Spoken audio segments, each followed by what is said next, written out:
শুভেচ্ছা। সাহিত্যের আলোয় আলোকিত হোক আমাদের সকলের অন্তর। আমরা গত পর্বে আলোচনা করেছিলাম উইলিয়াম শেক্সপিয়রের একটি বিখ্যাত নাটকের চরিত্রগুলো নিয়ে, এবং সেটি ছিল হ্যামলেট। আজকের আলোচনার বিষয় হ্যামলেটের সংক্ষিপ্ত বাংলা সামারি। শুরু করা যাক। হ্যামলেটের পুরো নাটকটি আসলে কিং হ্যামলেটের মৃত্যুকে কেন্দ্র করেই সাজানো হয়েছে। এখানে আগের চরিত্রগুলো বিশ্লেষণে বলা হয়েছিল কিং হ্যামলেট ডেনমার্কের রাজা ছিলেন এবং তার রহস্যজনক মৃত্যুর পরে তার ভাই ক্লডিয়াস ডেনমার্কের সিংহাসনে আরোহণ করেন এবং হ্যামলেটের মা গাট্রুডকে তিনি বিয়ে করেন, অর্থাৎ তার ভাইয়ের স্ত্রীকে তিনি বিয়ে করেন। এবং হ্যামলেট জার্মানির উইটেনবার্গ ইউনিভার্সিটিতে পড়াশোনা করতেন। তার পিতার মৃত্যু সংবাদ শুনে তিনি ডেনমার্কে ফিরে আসেন এবং তার পিতার রহস্যজনক মৃত্যুর রহস্য উদ্ঘাটনে তিনি তৎপর হন।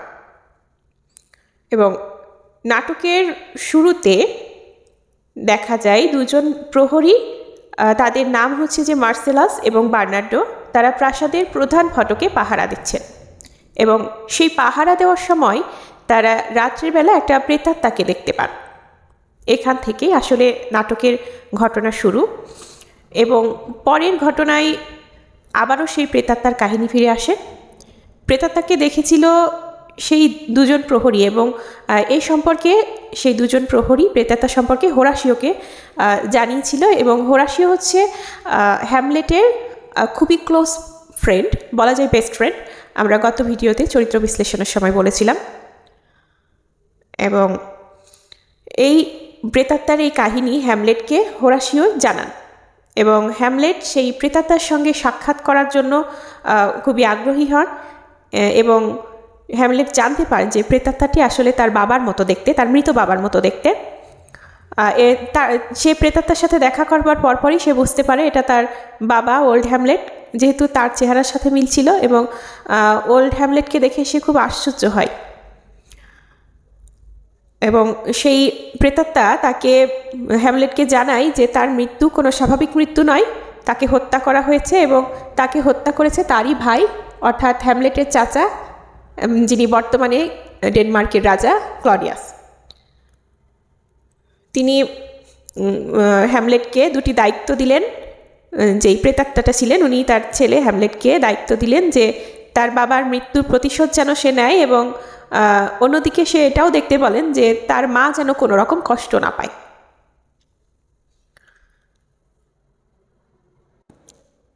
এদিকে এই ঘটনার সম্পর্কে জানতে পেরে হ্যামলেট একেবারেই ভেঙে পড়লেন এবং তিনি প্রথমে ঠিক করলেন যে তিনি আত্মহত্যা করবেন, কিন্তু তারপরে তার মনে হলো যে খ্রিস্টান ধর্ম মতে আত্মহত্যা করা মহাপাপ। তো তিনি প্রথমে নিশ্চিত হতে চাইলেন যে সত্যি সত্যিই তার চাচা তার বাবাকে হত্যা করেছে কিনা। এই পরিকল্পনাটা সে তার বন্ধু হোরাসিওর সাথে শেয়ার করলেন এবং সে এটা পরিকল্পনা করলেন যে একটা নাটকের মাধ্যমে সে এটা প্রমাণ করতে চায় যে আসলেই তার চাচা তার বাবাকে হত্যা করেছেন কিনা।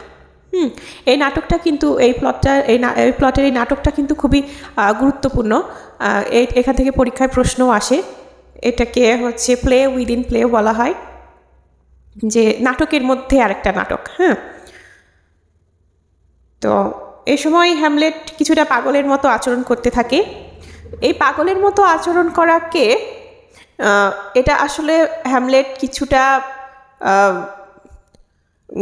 সেলফ কনফ্লিক্টের মধ্যে গিয়েও করে এবং অনেকটা তার সাজানো, এই নাটকটা অনেকটা সাজানো, কারণ সে এই পাগলের অভিনয় করা থেকে সে আসলে এটাই বের করতে চাই যে তার চাচা তার বাবাকে হত্যা করেছে কিনা সত্যি সত্যি। পরবর্তীতে হ্যামলেট ওফেলিয়ার সাথে কিছু পাগলামিপূর্ণ কথাবার্তা বলে এবং সে কারণে ওফেলিয়া তার বাবা পলিনিয়াসকে গিয়ে জানায় যে হ্যামলেট পাগলের মতো আচরণ করছে, হ্যামলেটের আচরণ তার কিছুটা অস্বাভাবিক লাগছে। এবং তখন তার বাবা ভাবে যে হয়তো তার মেয়ে হ্যামলেটের প্রেমের প্রস্তাব প্রত্যাখ্যান করেছে বলে প্রেমের শোকে হ্যামলেট পাগল হয়ে গেছে। তিনি এই বিষয়টি রাজদরবারে উপস্থাপন করেন কিং ক্লডিয়াসের কাছে। এরই মধ্যে রাজা রাজদরবারে একটি নাটকের আয়োজন করলেন, আর অন্যদিকে হ্যামলেট পরিকল্পনা করেছিলেন যে তিনি এই নাটকের মাধ্যমে প্রমাণ করবেন যে তার চাচা ক্লডিয়াস তার বাবার হত্যাকারী। তো হ্যামলেট এই জন্য একটা নাটকের পরিকল্পনা করেন যেটা তিনি স্টেজে দেখাবেন। সেই নাটকের নাম হচ্ছে দ্য মার্ডার অফ গঞ্জালো।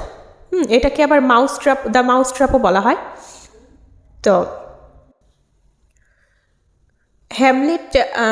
হ্যামলেটের আসলে তার মায়ের প্রতি একটা রাগ বিদ্বেষ ছিল যে তার বাবা মারা যাবার পরেই কেন তার মা সাথে সাথে তার চাচাকে বিয়ে করলেন, এবং হ্যামলেট এক্ষেত্রে বলে frailty the name is women.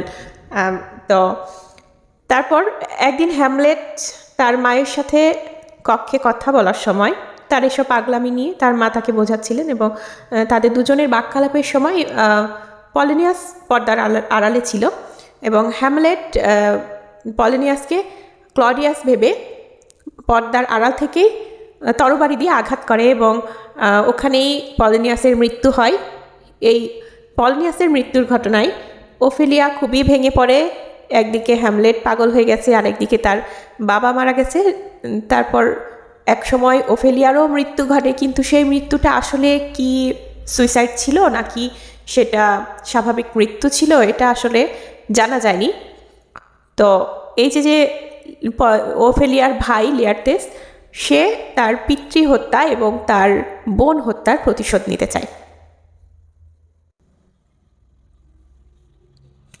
এদিকে হ্যামলেটের যেই নাটক স্টেজে দেখানোর কথা ছিল সেটার মাধ্যমে কিন্তু দেখানো হয়ে গেছে যে ক্লডিয়াস তার ভাইয়ের হত্যাকারী, এবং এটা প্রমাণ হয়ে গেছে হ্যামলেটের কাছে যে ক্লডিয়াসের তাৎক্ষণিক এক্সপ্রেশন দেখে যাই হোক এটা হ্যামলেট শিওর হয়েছে যে তার পিতার মৃত্যুর পেছনে ক্লডিয়াসই দায়ী।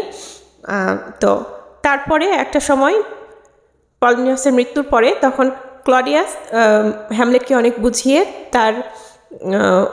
তিনি হচ্ছে যে ইংল্যান্ডে নির্বাসনে পাঠান। দুজন গুপ্তচরও সাথে নিয়োগ দেন, কিন্তু যে করেই হোক এক সময় হ্যামলেট আবার ডেনমার্কে ফিরে আসেন।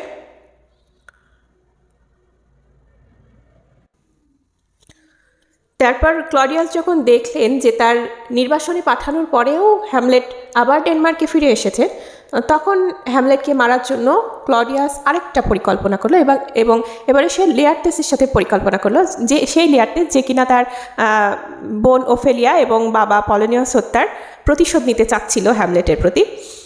তো এখানে ষড়যন্ত্র করে রাজা দুইটি তরবারির মধ্যে একটি তরবারিতে বিষ মিশিয়ে দিলেন, যেটা দিয়ে যুদ্ধ করবে হ্যামলেটের সাথে লিয়ারতেস।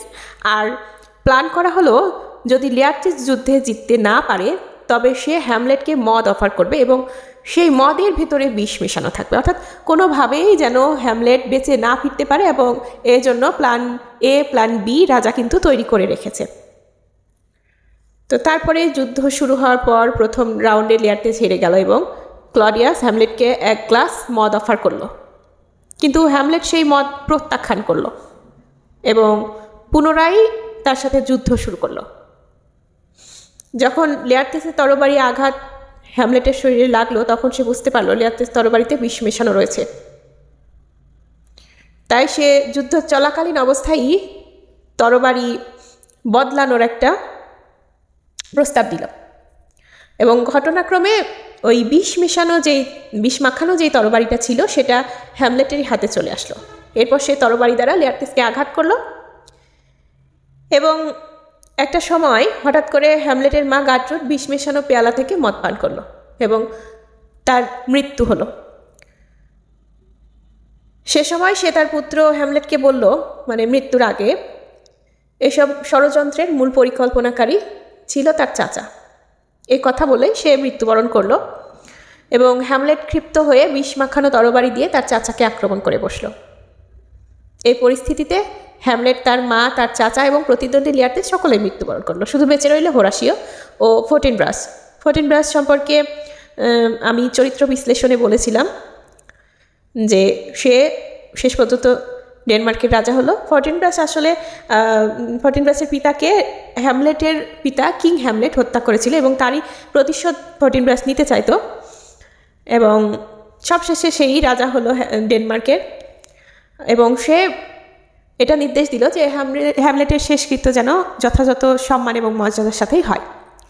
এভাবেই নাটকটি শেষ হলো। তো আজকে এ পর্যন্তই। সকলে ভালো থাকবেন, সুস্থ থাকবেন। ধন্যবাদ।